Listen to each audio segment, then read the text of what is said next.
대표 브랜드인 한신포차, 백다방 등의 메뉴에서 원사지를 국내산이라고 광고했지만 실제 납품 기록을 확인한 결과 중국산 식자재가 다수 사용된 것으로 드러났는데요. 이는 많은 사람들에게 충격을 안겨줬습니다.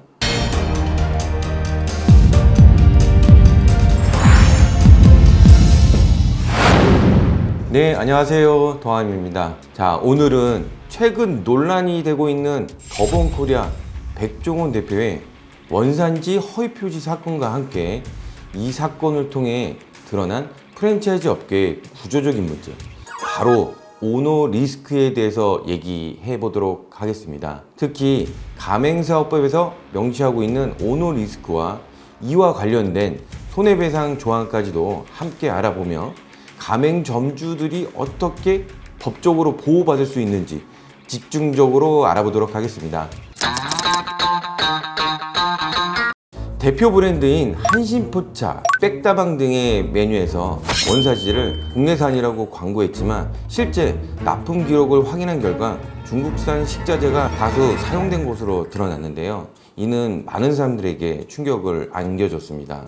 이 문제는 이 같은 정보가 메뉴판, 홈페이지, 각종 광고에 우리 농산물 사용이라는 식으로 명시되어 있었고 소비자들은 이를 믿고 음식을 소비했다는 점입니다. 이 백종원 대표는요, 사건 직후에 유튜브 채널을 통해서 해명에 나섰지만 그 논란은 쉽게 가라앉지 않았습니다. 왜냐하면 그가 방송과 광고에서 내세운 정직한 재료, 소비자의 신뢰라는 이 키워드와는 너무나 상반되는 행동이었기 때문이죠. 이 프랜차이즈는요, 이 가맹본부와 가맹점주가 계약을 맺고 운영되는 구조입니다. 이 구조에서 오너 리스크란 무엇일까요? 간단히 말씀드려서 오너와 임원의 사회적 논란이 전체 브랜드 이미지에 악영향을 끼치고 그 피해가 가맹점주에게 직접적으로 전달되는 사항을 말합니다. 백종원 대표처럼 이 브랜드와 인물이 사실상 동일시되는 구조에서는요, 한 사람의 말과 그 행동이 수천 개 가맹점의 매출과 그 존폐를 좌우할 수 있습니다. 이는 일종의 구조적 리스크입니다.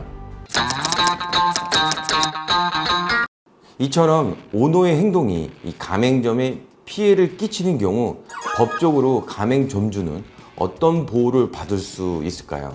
이 개정된 가맹사업법 제11조 2항 12호에서는요, 이에 대한 기준을 제시하고 있습니다.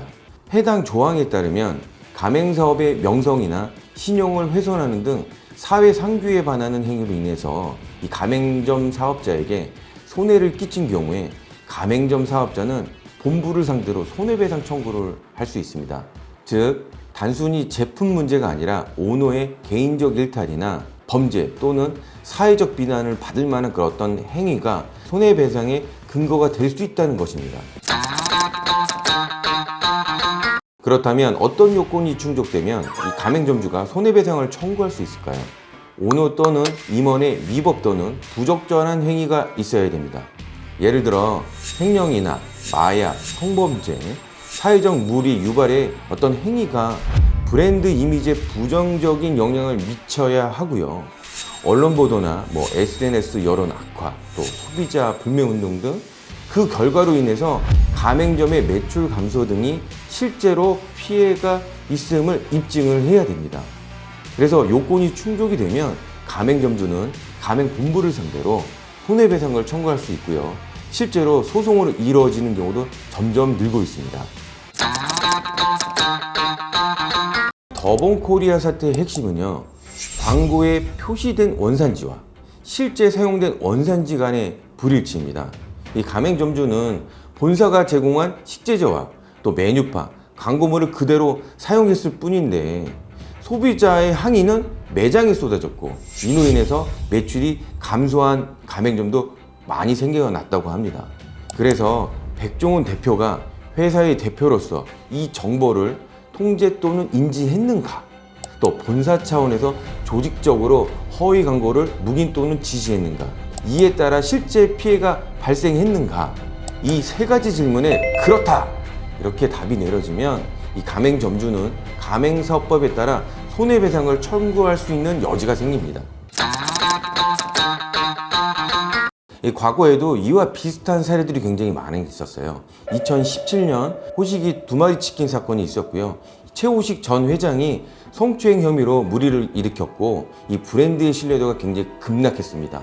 이로 인해서 소비자 불매 운동으로 인해 가맹점주의 매출이 급감했고요. 일부 가맹점은 폐업까지 했습니다. 이때 가맹사업법이 개정됐고요. 오노리스크 손해배상법이 그때 생겼습니다.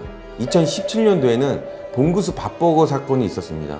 오너가 마약 투약 및 횡령으로 구속이 되자 브랜드 이미지는 추락했고요. 가맹점주들이 매출 감소 이후로 본사를 상대로 손해배상 청구 소송이 제기되었습니다. 오너 중심의 브랜드는 어떤 구조적인 문제가 있을까요? 이 더번코리아는요, 백종원 대표 개인 이미지에 강하게 의존하는 구조입니다. 이 매장 안에 POP, 메뉴판, 광고, 유튜브 콘텐츠까지 모두 그의 얼굴, 이름, 목소리로 이루어졌죠. 이런 구조에서는요, 오너 리스크가 곧 브랜드의 리스크로 직결이 됩니다. 이 시스템과 조직이 아닌 한 사람의 이미지에 의존하는 구조는요, 매우 취약한 것입니다. 그럼 가맹점주는 어떻게 대응할 수 있을까요? 먼저 계약서를 확인하셔야 됩니다. 이 계약서 내에 오너리스크 관련 손해배상 조항이 있는지 없는지 확인하셔야 되고요. 두 번째는 증거를 수집해야 되는데 매출이 하락한 자료나 또 항의한 내용, 그리고 본사의 대응 내역 등 본사가 어떻게 대응을 했는지 그런 증거들을 수집해 두셔야 됩니다. 세 번째는 공정거래 신고입니다. 이 가맹본부의 위법행위에 대해서 공정거래위원회에 신고가 가능합니다. 자, 이번 이 더번코리아 사태는요, 단순한 실수가 아닌 브랜드 구조의 본질적인 한계를 보여줬습니다. 이 백종원 대표는 분명 이 외식업계에 굉장히 긍정적인 영향을 준 인물입니다. 하지만 그 이미지에 과도하게 의존한 구조는 이번 사태를 통해서 그 한계를 드러나게 됐죠. 브랜드는 인물의 힘으로 성장을 할 수 있지만 그 인물이 흔들리면 브랜드도 함께 흔들려야 될까요? 이제는 진정한 신뢰 회복을 위해 사람 중심이 아닌 브랜드의 중심, 시스템이 중심이 되는 운영이 필요하다고 생각이 듭니다. 도움되셨다면 구독과 좋아요 눌러주시고요. 다음에 더 깊이 있는 분석 그리고 더 재미있는 얘기로 다시 찾아뵙겠습니다. 감사합니다.